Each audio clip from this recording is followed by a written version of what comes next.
Hour 2 of the Monday edition of the Bold Republic Radio Show. My name is Glenn Woods. Thanks for joining me. And if all has gone well, Nicholas Horton is hanging on the line. Is this Mr. Horton? Hey, I'm here, Glenn. How are you? Very good. So from the Foundation for Government Accountability through our mutual friend Maureen from Wyoming Liberty Group, correct? Yes, sir. Yes, sir. And apparently we dodged a bullet once again in the state of Wyoming. We're not going to have Medicaid expansion in the state. And they try to get it through at the last possible second. What happened, first off? Well, I think I just have to praise your state legislators. I think they took a very thorough, thoughtful look at the bill and the proposal, and they said, this is not the right decision for Wyoming. It's not the right decision for Wyoming taxpayers and taxpayers everywhere. And it's not the right decision for the truly vulnerable in Wyoming that are already struggling to get care through the Medicaid program. I will say, kudos to them, but stay on guard, because what we've seen with your governor, unfortunately, is sort of an unwillingness to listen to that voice coming from the people through the legislature saying, we don't want this massive expansion of welfare in our state. So I fear that they may have to knock it down a couple more times. But for now, it looks like things are moving in the right direction. So for now, does that mean like for this year? I'm hopeful. Never say never. I think, what we've seen, unfortunately, in a lot of states is some governors, they try to get a bill through the legislature. They can't make it happen. And so then they step back and start looking at things that they could do unilaterally through executive action. And some states have even expanded Medicaid that way, although it's resulted in a flurry of litigation and lawsuits from those actions. So I'm hopeful that the governor will listen to the voice of the people and back down from his Obamacare expansion. How is it that there's still a few governors out there that are not getting the message? I mean, it was a disaster in the sense that you expand Medicaid and all of a sudden you have a flood of people from outside of your state coming in to take advantage of free stuff.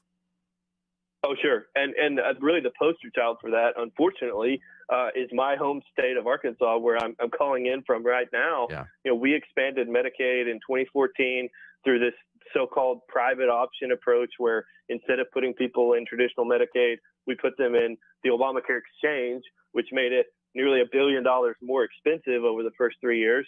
And we decided, well, that's a really conservative thing to do.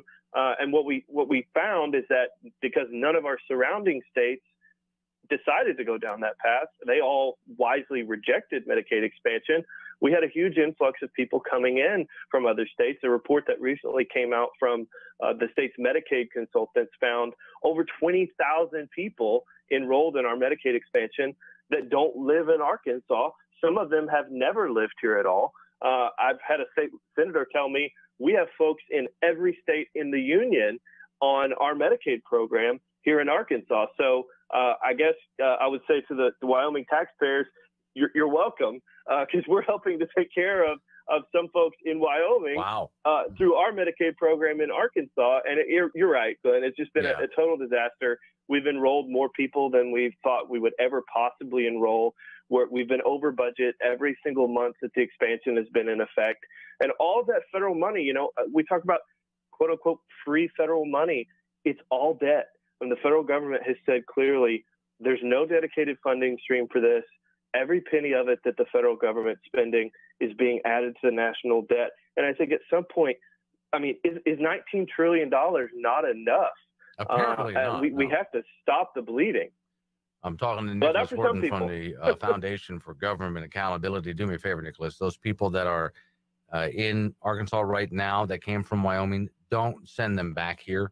If you could send them to like New Hampshire, New York, or someplace like that. You don't want them. We don't want them. So, okay, let's talk about the damage done. We can talk about what would have happened in Wyoming, but let's go to your state. So you guys have been doing it for a while, and the damage has been done. The damage done, first off, to the hospitals through this expansion. Sure, absolutely. Well, it's funny. We hear this in a lot of states, and we heard it in Arkansas. We've got to accept this federal funding and expand Obamacare to this new group of able-bodied adults, not because they need health care necessarily, and not because it's even going to save us money in some cases, but one thing we hear in almost every state is it's going to create so many jobs. And we just have to take this federal money that, again, it's deficit spending. It's all added to the debt.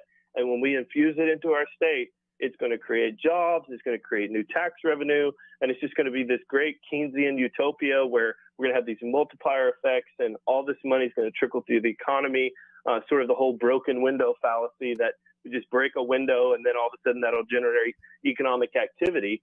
But what we found specifically here in Arkansas, the Hospital Association, in support of Medicaid expansion, said that if we expanded Medicaid through Obamacare, it would create more than 1,000 new hospital jobs here in the state. And who could be against that, right? Who could be against 1,000 new jobs for Arkansans?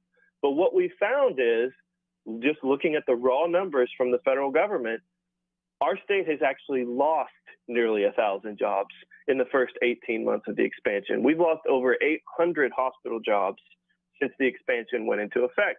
And we've seen this in lots of states, Kentucky, Iowa, multiple states that expanded Obamacare on this promise of economic development, economic growth, and it just hasn't come about. Okay, now how do you lose the jobs? What exactly is the mechanisms that make those jobs just disappear like that? Well, that's a great question. The money's really been diverted into other sectors of the economy. And the other part of the problem is that what you're doing with, and the CBO has said this as well, with Medicaid expansion, what you're doing is you're taxing work. You're penalizing people when they try to work, and you're encouraging people to not work. So you take these able-bodied adults who are all able to work, should be working now, and you put them on this new welfare program through Obamacare. As a result of that, they now have Medicaid coverage, but if they try to increase their earnings and they were to leave Medicaid and go into the Obamacare exchange, they would see a huge uptick in out-of-pocket costs. And so you hear this a lot of times. You hear conservatives refer to the welfare cliff. Well, this is it. This is it in real life. This is when folks leave Medicaid and all of a sudden now they're eligible for exchange coverage. They're going to face an increase of a couple $1,000s in out-of-pocket costs. And the CBO has called that, I think accurately, a tax on work. You're encouraging people to not increase their earnings and not climb the economic ladder, because doing so will cost them more than staying where they're at. But Nicholas, and we've seen that play out here in Arkansas as well. But Nicholas, Bernie Sanders says that he's just going to put everybody on Medicaid. That'll solve that, right? Yeah. Bernie Sanders says a lot of things. Yeah. I'm not sure he's read a lot of economic textbooks, but I would have to disagree with them on that. Yeah, okay. Well, I mean, spending so many years living in somebody else's cellar and stealing electricity, you don't tend to learn a whole lot. Okay, what about, and I'll ask you this question and let you go because I know you're busy, but there's a lot of doctors that I know out here in Wyoming that have complained to me that, and they're not working necessarily at the hospital. Yeah, they do some work at the hospital, but they have a private practice. And they turn and say, if they expand this, it's just going to kill me. I might have to get out of the business. How is it happening in your state? Yeah, that's a great question as well. In Arkansas, we have, I believe it's 1 in 3 doctors, only 1 in 3 doctors that will actually take Medicaid patients. The other 2/3 won't accept them at all. And so we've really compounded that. And here's what this goes back to for me, Glenn. It's important to remember the Medicaid expansion is only for able-bodied adults. So if you're disabled, if you're on disability, you go into the traditional Medicaid program. And that's who we think about when we talk about Medicaid and we talk about welfare. We think about those truly needy people, low-income kids, pregnant women, the disabled. That's not what we're talking about with Medicaid expansion. We're talking about able-bodied adults. We're talking about people who 80% of them don't have kids that keep them from getting a job or going back to work.